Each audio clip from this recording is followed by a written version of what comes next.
Alors salut à toutes et à tous et bienvenue dans cette nouvelle vidéo sur WordPress Addict. Alors aujourd'hui nous allons simplement voir comment rendre un site WordPress multilingue et ce avec un plugin 100% gratuit. Alors si c'est la première fois que vous tombez sur l'une de mes vidéos ou que vous n'êtes pas encore abonné à la chaîne, je vous prie de le faire dès maintenant. C'est le moment de vous abonner et de rejoindre la famille des addicts de WordPress.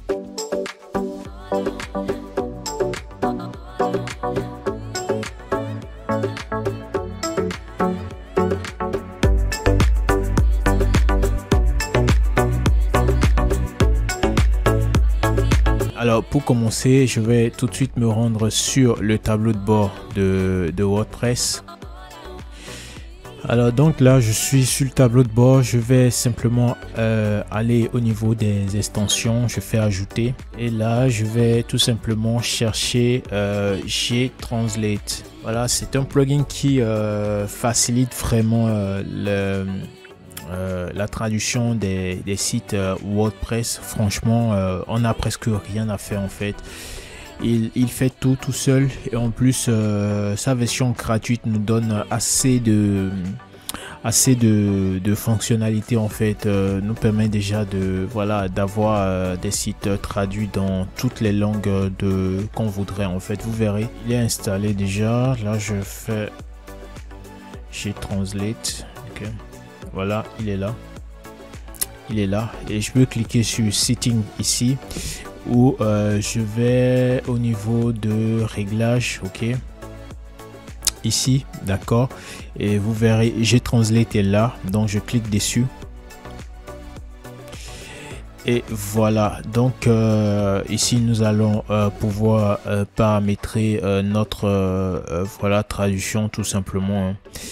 Alors ce que je veux déjà, je vais voir sur le front-end de mon site si quelque chose aurait changé, si quelque chose change par hasard. Donc là il n'y a pas de changement, d'accord, il n'y a pas encore de changement. Alors ce que je vais faire, c'est que je retourne ici.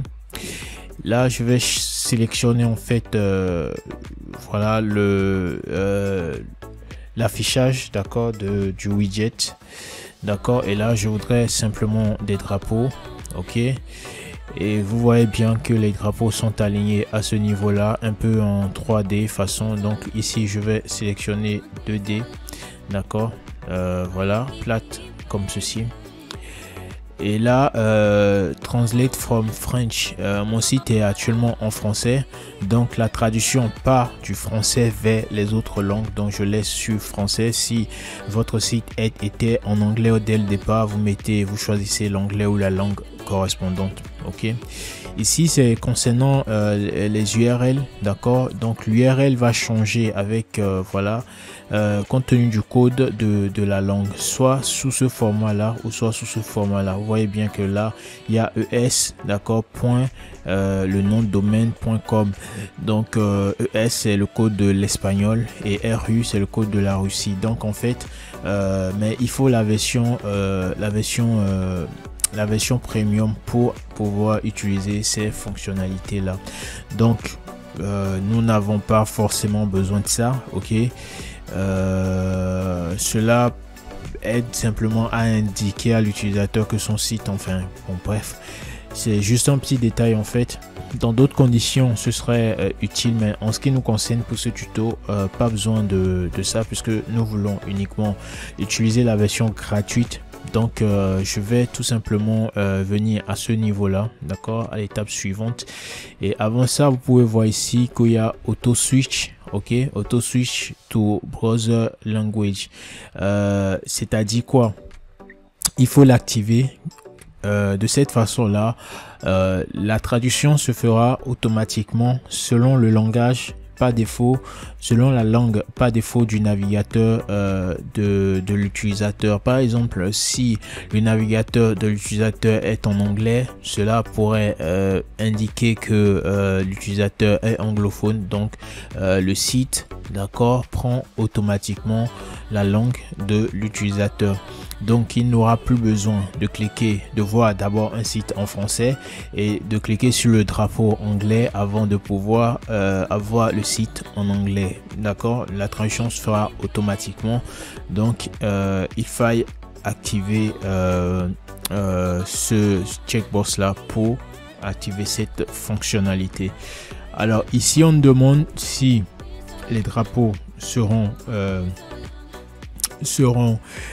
tout simplement affichés, d'accord, dans le menu. D'accord, ok, là je choisis en tête, d'accord, le menu en tête. Si j'avais inséré le menu dans le pied de page également, ou un menu pied de page dans le pied de page, je peux choisir pied de page. Donc là je choisis en tête juste pour vous montrer. Après je vais le désactiver, vous montrer comment l'activer manuellement. Donc là je m'insule en tête, d'accord. Donc on dit là show floating language selector, non j'y touche pas. Montrer, non j'y touche pas non plus. Et là voilà, ça c'est la taille, je mets sur 16 pour faire plus petit. Vous voyez bien, ça fait plus petit, d'accord. Alors ici au niveau de la langue, ce que je vais faire, je vais garder la langue par défaut de mon site qui est le français et les langues dans lesquelles je voudrais traduire mon site. Alors moi en ce qui me concerne, je vais déjà décocher certaines langues. Vous le faites en fait comme bon vous semblera. Je laisse espagnol, je décoche les autres, je laisse anglais aussi. Donc là j'ai bien 3 langues de disponibles, d'accord, le français, l'espagnol et l'anglais. Ok, alors concernant le drapeau anglais, vous avez pas défaut, c'est le drapeau de l'Angleterre qui est sélectionné, et vous pouvez donc décider de d'utiliser le drapeau anglais, ok, ou voilà, ou les autres ici. Et concernant les autres langues également, pour le portugais par exemple, c'est soit le drapeau du Portugal ou celui du Brésil. Merci qu'également pour l'espagnol, c'est soit le drapeau espagnol ou le drapeau mexicain, et voilà, ainsi de suite. Donc c'est à vous de voir ce qui vous correspond à vos besoins tout simplement. Donc ici nous avons le code, je vais y revenir tout à l'heure. Donc là je vais enregistrer.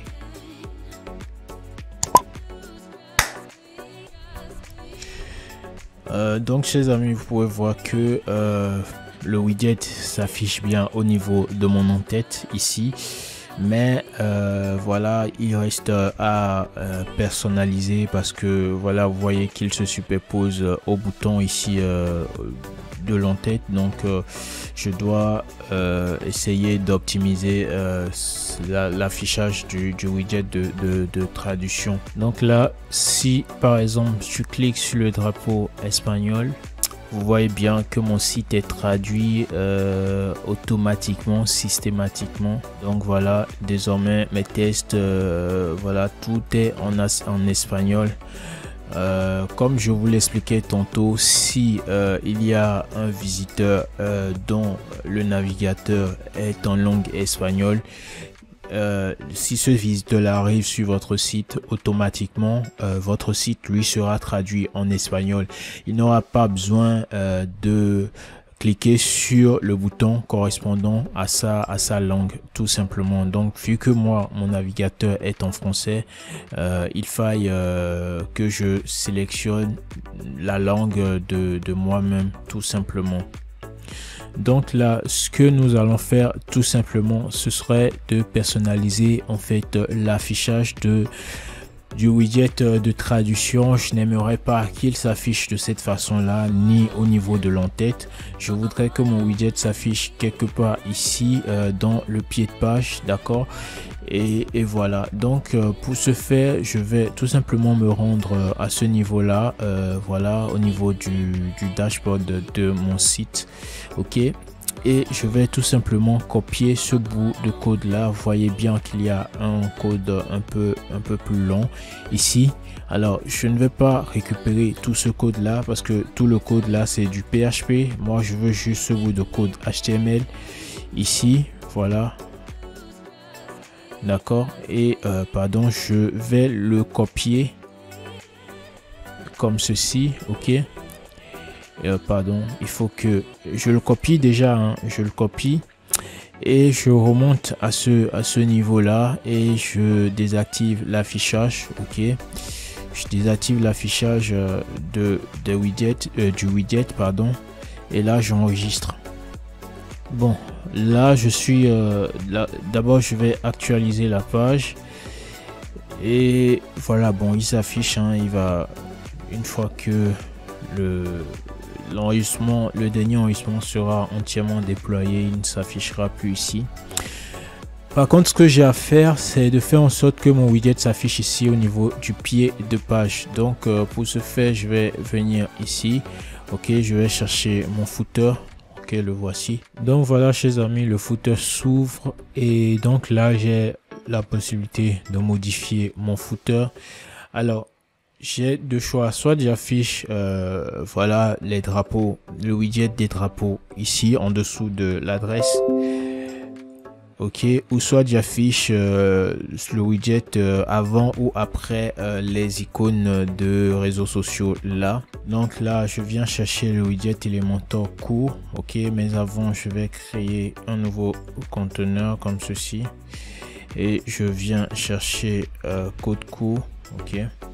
Donc là le code court je le prends et je l'insère, ok, et là je vais coller en fait le code que j'avais donc copié tout à l'heure. Je fais appliquer, ce n'est pas visible mais ça devrait l'être normalement. Voilà ici mon code, mon widget de traduction. Voilà, là je le copie, ok, et je viens ici ou ici, peu importe, je fais coller. Là déjà c'était la première option, ok. Bon, je vais la retirer d'ici là. C'était la première option. La seconde, la deuxième option c'était à ce niveau là, ok. Donc là je fais coller aussi. Voilà, de cette façon là. Voilà, chers amis, vous avez les drapeaux de traduction dans le pied de page, soit ici soit là. Donc il faudra choisir et ce sera libre à vous. Moi en ce qui me concerne, je vais supprimer l'un, d'accord, et laisser l'autre. Donc ici je vais essayer de réduire un peu tout ça, d'accord. Je vais mettre un peu de la mâche interne au niveau du conteneur, d'accord, côté droit. Voilà, je mets un 20. J'essaie de visualiser. Voilà, c'est pas mal, d'accord. Mes drapeaux sont bien visibles. Là j'ai le français, l'anglais et l'espagnol, ok. Donc du coup là j'enregistre et comme vous pouvez le voir, mon drapeau a disparu de l'entête. Et si je descends là au niveau du pied de page, c'est bien mon drapeau ici. Donc là j'actualise, vous verrez que mon drapeau, voilà, disparaît au niveau de l'entête tout simplement.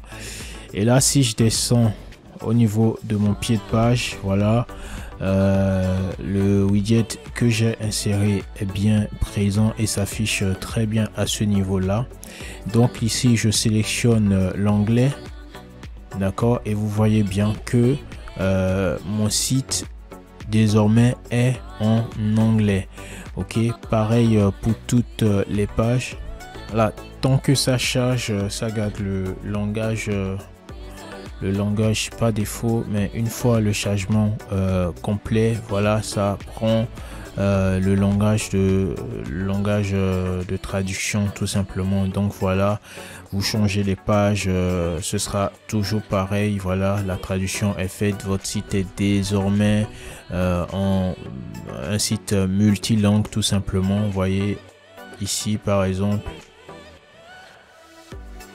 avis client, attendez juste que la page se charge et vous verrez customers reviews. Donc voilà, comment rendre son site multilangue sans avoir à payer un plugin super premium ou à faire des configurations hyper complexes avec Gtranslate, le plugin Gtranslate. J'espère que cette vidéo vous aura plu. Si c'est le cas, n'hésitez pas à vous abonner afin de soutenir la chaîne. Comme vous pouvez le voir, c'est une jeune chaîne. J'essaie de faire au mieux, d'accord, pour créer des tutoriels qui puissent vous aider à résoudre vos problèmes et à avancer sur WordPress. Donc j'aimerais bien avoir votre soutien et en vous abonnant, voilà, c'est tout ce que vous pouvez faire pour l'instant. Abonnez-vous, likez et si possible commentez. Dites-moi ce que vous pensez de cette vidéo et si vous avez des recommandations, n'hésitez pas, je reste ouvert et on se dit à bientôt pour une prochaine vidéo. Allez, ciao.